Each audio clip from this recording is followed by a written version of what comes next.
alert klaxon stabbed through the quiet hum of the surgical bay aboard the ISS Ophiuchus, replacing the metronomic beep of vital sign monitors with a single ragged note of panic. Dr. Elise Corbett had been half a centimeter inside a wounded Marine's abdominal cavity, wrist deep in translucent gel, when the deck lurched and the overhead lights flickered to the crimson of battle stations. Code Vermilion. The intercom barked. "El medical staff, prepare for triage overflow. We have hostile contacts on Vector 83 pirates attacking Hospital Convoy Seraph. Estimated engagement in 6 minutes." Convoy Seraph. Elise heard the collective intake of breath from the other surgeons.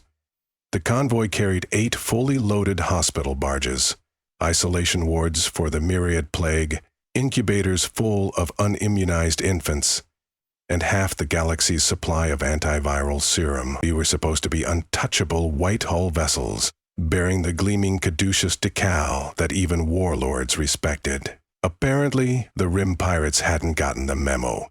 "Clamp!" Elise snapped, resettling her focus enough to finish the operation.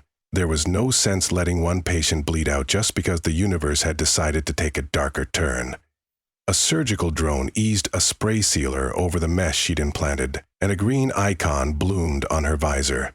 "Close him up, next." She peeled off her flex gloves and strode to the decon arch, pulse drumming in synchrony with the shrinking countdown timer projected on the far bulkhead. 6 minutes was down to 4. The Ophiuchus had no railguns or torpedo pods. She was a hospital escort, equipped with nothing deadlier than a thick slab of ablative armor and a sensor net. They were supposed to rely on the sanctity of the medical emblem. Outside, in the dark, no one could hear a Hippocratic oath. Dr. Amechi Onyekwe, senior nanotechnologist, intercepted her at the corridor's intersection, tablet clutched in one hand like a still-beating heart. His irises were silvered with HUD implants, and they whirred, left, right, inward, as if scanning possibilities faster than words could cross his lips. "You saw the dispatch?" he asked. "Enough to know we're outgunned. Captain Ravel's hailing the pirate flotilla, but they're jamming our transponder. They want the serum." Amechi's voice shook with a cocktail of fear and fury. "If they board those hospital barges, they'll hold 10 billion credits worth of antiviral ransom, or weaponize it, or dump it," Elise added grim. "Some men just like to watch galaxies burn." A vibration tremored underfoot, the first salvo not at them, but at Seraph's lead barge, the Florence. Shock lines spidered through Elise's peripheral display, hull breaches, compartment decompressions, casualties spiking beyond initial worst-case projections. If the pirates kept targeting vulnerable modules, the death toll would snowball into an extinction-level event for the plague world they'd come from. There was no time to think about treaties or moral high ground. They needed something that could bite back, right now. But all they had were scalpels, medbeds, and Elise's gaze landed on the clear drums lined along the corridor wall, each one humming with magnetized locks. Inside, billions of microfilaments glimmered like dust motes. Nanosurge Mark 7, the latest generation of programmable repair swarms. They could knit arteries, vacuum up emboli, and rebuild bone lattices, molecule by molecule. "Eat necrotic tissue, excrete collagen," she recited, quoting the spec sheet they all knew by heart. Amechi followed her stare. "You're thinking hull instead of tissue, steel instead of collagen," she confirmed. The idea was blasphemous, turning life-saving devices into weapons, but the alternative was letting innocents die under pirate grapples. The first precept of medicine was do no harm. The zeroth, she'd learned on frontline relief missions, was stop the bleeding. Sometimes that meant amputating a gangrenous limb before it poisoned the body entire. Amechi worried his lower lip. "We'd have to rewrite their metabolic directive tables, switch their binding preference from organic carbon to ferric alloys, and cap the replication cycle, or they'll chew us next. How long? I can rig a compiler in 15 minutes.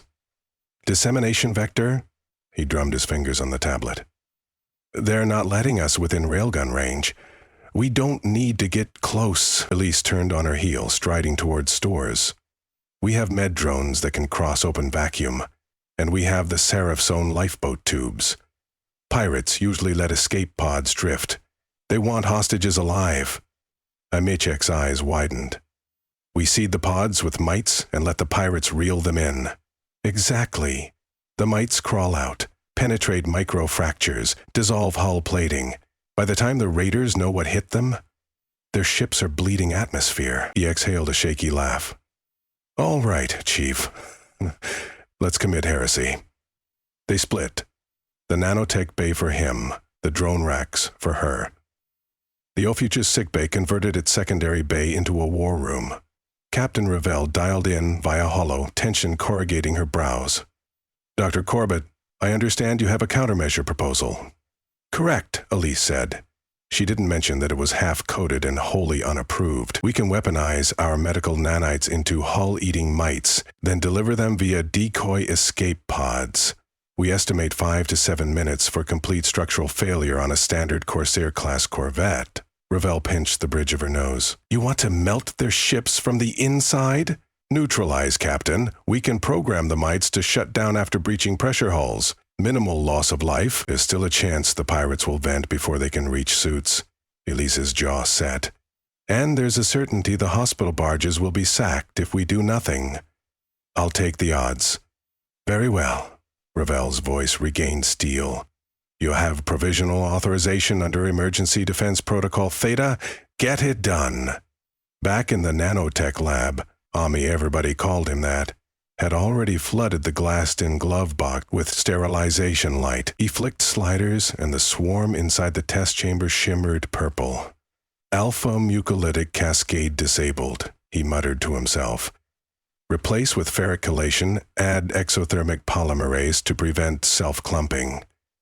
Elise joined him, tapping parameter fields. We'll need a failsafe. Program shut off when exposed to Type C ultraviolet so we can scrub any loose mites outside the ships later. On it, a notification pinged. The Florence had lost main power, adrift. Life support backups were failing in 3 sections. The pirates were systematically crippling engines to keep the convoy from running while they cherry-picked their prize. Each minute shaved hope off the survival curve. Dr. Saffron Alban, the youngest resident, stuck her head through the hatch. The casualty queue's piling up already, Chief. How many staff can you spare for whatever you're actually doing? More, Elise said, eyes still on the code scrawl. Grab Guyan from orthopedics. He's cross-certified in nano protocol. Saffron vanished, boots clanging. Emaichi executed the compile and a melodic chime signaled success. The 2 surgeons exchanged a glance, charged with disbelief and fear of their own handiwork. They loaded the newly birthed microswarms into bullet-shaped encapsulators, a few microns thick, then into canisters that locked the dorsal payload racks of 4 med drones. Each drone was a chromgull with carbon filament wings designed to ferry blood packs or tissue samples ship to ship, not to dart through live fire. But they would have to suffice. Elise patched into the bridge. Captain, bots are ready. Request vector clearance. Sending you a corridor along the convoy's shadow side, Ravel answered. Pirates have posted a mine screen on their forward arc. Keep below the ecliptic, and you'll slip under their sweeps. Copy. Launching. The lab's outer hatch irised open to the drone airlock. Vacuum swallowed sound. Only HUD telemetry told Elise the drones had catapulted into the starlit gulf. She routed her visor feed through the drone's compound eyes. The night was flecked with debris and ion streaks. Seraph's barges, ghost white, drifted in formation like wounded swans. Around them prowled 6 lean pirate corvettes, carbon black except for the blood-red crossbones that defiled their bows. Ah, Elise whispered, though no air carried the word. Go. The gull drones dipped beneath the convoy's plane, hugging the faint shimmer of engine wash. Occasionally, pirate sensor lasers lanced across, but the drones' medical IFF signatures read as non-threat, and the Corsairs let them pass. The Hippocratic decal still bought a sliver of grace. Phase 2, Lifeboat Vector. Elise signaled the Florence's comm officer. This is Dr. Corbett Ophiuchus. Prep for escape pods. Fill them with dummy manifests, food, water, blankets. Broadcast an SOS on civilian channel. The drones will dock, deposit additional supplies. The officer's voice was hoarse. Understood. We've got 80 patients with compromised respirators. Make it fast. Pods ejected like feeble seeds, their thrusters sputtering to life. The gulls latched onto them magnetically, their micro-payloads tucked inside pod bulkheads. A pirate corvette, the Viper's Kiss, pivoted and snagged 2 pods with a tractor. Elise's pulse hammered as she watched the pirates drag the pods into their ventral bay. A moment later, the other 2 pods disappeared into the maw of the night reaver. Package delivered, Amechi reported, breathing shallow. Now we wait 5 minutes. Elise stared at the timestamp. She wondered what the mites felt as they unfurled from hibernation. Were nanites aware? Behind code and metal, did they comprehend metamorphosis from healer to predator? She told herself they were as soulless as scalpels. But then, scalpels became monstrous in the wrong hands, too. Minute 2. The pirate corvettes continued their leisurely orbits, hurling ion hooks at Seraph's engine pylons. No alarm lights on their hulls yet. Minute 3. The Viper's Kiss's running lights stuttered.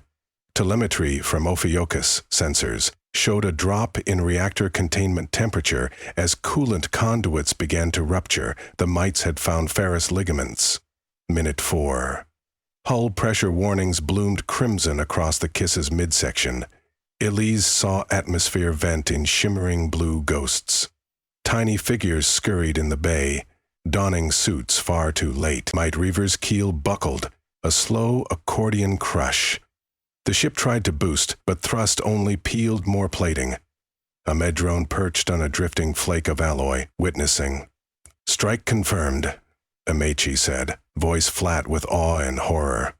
The pirate network crackled with frantic chatter. One corvette attempted to grapple the Kiss, maybe to evacuate crew, but when tow cables reeled in, the mites migrated along the conductive strands like ants across vines. Seconds later, that rescuer began hemorrhaging bulkhead shards as well. Elise felt her stomach fold. She'd argued for minimal lethality, yet the void now glittered with ice crystals and corpses. But then she recalled the Florence's life support failing. The incubator ward with 500 plague-borne infants who would suffocate if pirates stole the serum. Captain, she said overcome, enemy vessels are disabled. Advise immediate hard burn away from threat zone. Ravel's voice returned, saturated with both relief and tremor. Acknowledged. All convoy ships, plot vector 212 Mark 9, accelerate to point 3C. Ophiuchus will cover rear. Elise cut audio and sagged against the bulkhead. Her joints ached, as if the decision had calcified something inside her. She remembered dissecting cadavers in freshman anatomy, how the scalpel sliced easy. But her hands shook afterward. Killing, even indirectly, never got easier. Amechi floated over, tapping her shoulder. We have residual mite signatures on the derelicts. Pirates' encryption's down sensors show no survivors. We program shutdown after hull breach, right? Correct, but there's still active clusters eating through debris. We should deploy UV purge to keep the lanes safe for salvage crews. Do it. Elise forced her legs straight. Only. And run diagnostics on all our remaining nanite stock. I don't want a single medical pack harboring mutated code. You think they could cross-contaminate? Think? No. Fear. Yes. Fear keeps sutures tight. He nodded somberly. A chime indicated a hail from Florence's chief medical officer, Dr. Rinaldi. Elise accepted. The holo resolved into a blood-splashed face, yet alight with gratitude. Corbett, you maniacs pulled it off. Reactors back online, patients stable. If you hadn't less talk, more triage, Elise cut gently. Pride would come later, if ever. Rinaldi saluted and blinked out. Elise returned to the surgical bay where the Marine she'd patched earlier lay breathing steadily, unaware of the small war his doctor had waged. Dr. Albin looked up from another gurney. Did we survive? For the moment. Elise scrubbed her hands again, the gesture now less about hygiene than ritual cleansing. Let's keep earning it. Over the next hours, they stitched flesh and calmed minds while the convoy streaked toward the nearest jump gate.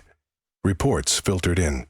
2 pirate ships adrift, 3 compromised beyond repair. The 6 turned tail before infection. No additional hostiles on scope.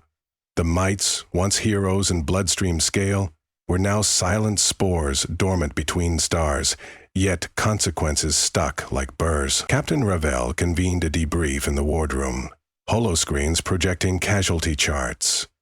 The Ophiuchus crew crowded around steaming cups of stim coffee. "The League Tribunal will review this incident," Ravel announced. "Expect inquiries about proportional force and the Weaponization of Medical Assets Act," mutters rippled. Weaponization carried prison terms. Elise raised her chin. "I'll testify.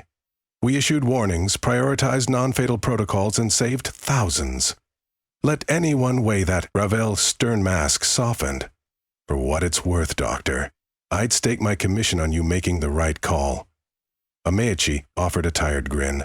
"At least we discovered autoclave-proof pest control." Laughter cracked the tension, though it felt brittle.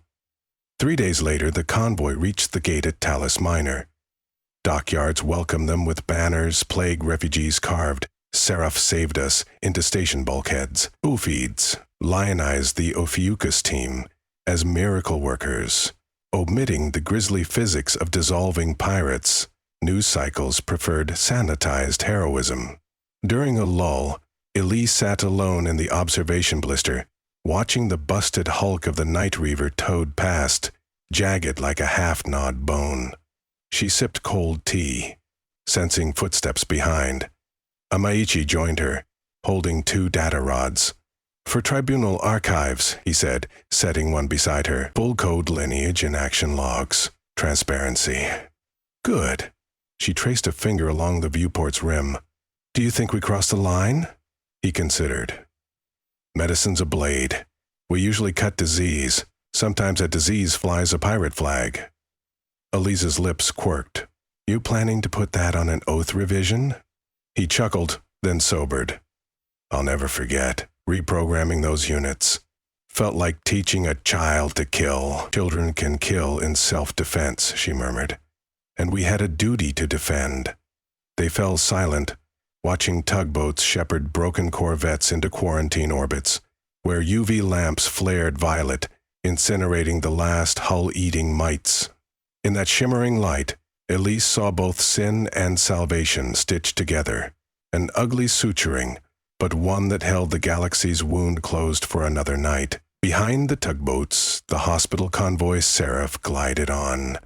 White hulls unmarred, red crosses bright, carrying medicine and hope to the plague-stricken. Proof that sometimes the scalpel could be shield and sword at once. Elise pressed her palm against the glass. For a heartbeat, the reflection merged her face with the distant hospital barges, and she vowed, silently, that the next time she lifted a nanite syringe, it would be to knit flesh, not to dissolve steel. But if the universe tested her oath again, she knew which line she would draw first, and which she would cross if she had to. Outside, stars wheeled indifferent. The convoy's engines ignited, and the Ophiuchus angled her bow after them. Her holds stocked with both remedies and, now, the memory of wrath. The surgeons readied for new patients, new viruses, new disasters, knowing that in the black between suns, mercy sometimes wore teeth sharper than any pirate blade, and that they, custodians of life, must wield those teeth with cautious, unflinching hands.